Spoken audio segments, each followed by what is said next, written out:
I was hoping to God no one in the room had a small child present, because what is in that book is so foul.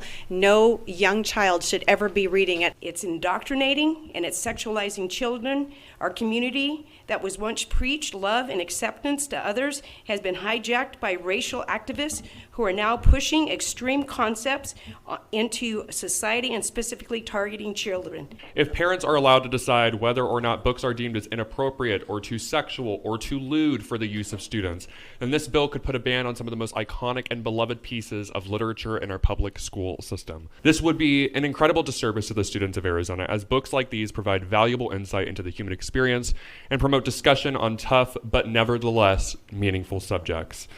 Thank you, Mr. Chair, members of the committee. My name is Elijah Watson. I'm here to oppose SB 1700. This bill gives parents the rights to request the removal of any books or materials that they believe promote gender fluidity, pronouns, sexually explicit topics, and topics that are lewd in nature, which could lead to a slippery slope of censorship in our schools. Senate Bill 1700 requires the Arizona Department of Education to establish rules and procedures for establishing and maintaining a list of books that public educational institutions in Arizona may not use or make available to students. A book the parent finds to be lewd or sexual in nature, promote gender fluidity or gender pronouns, or groom children into normalizing pedophilia.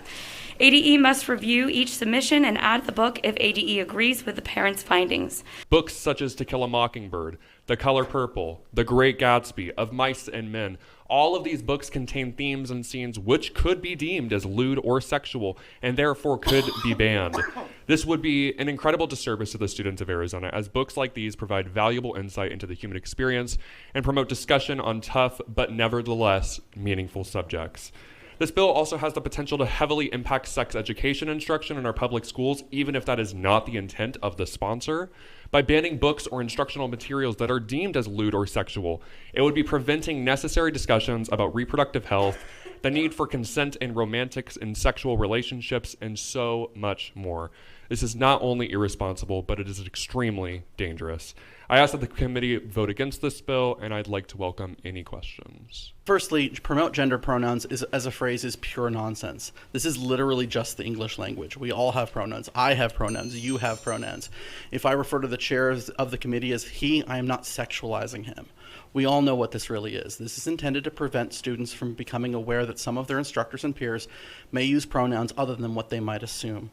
Secondly, promoting gender fluidity is an overly broad phrase that will have a chilling effect on materials that prepare children for living in the real world that has trans people, non-binary people, and gender non-conforming people, some of whom are their peers. Schools have an obligation to prepare children for living in the real world, not a fantasy where trans people have already been eliminated. We're not there yet, and you are showing your hand.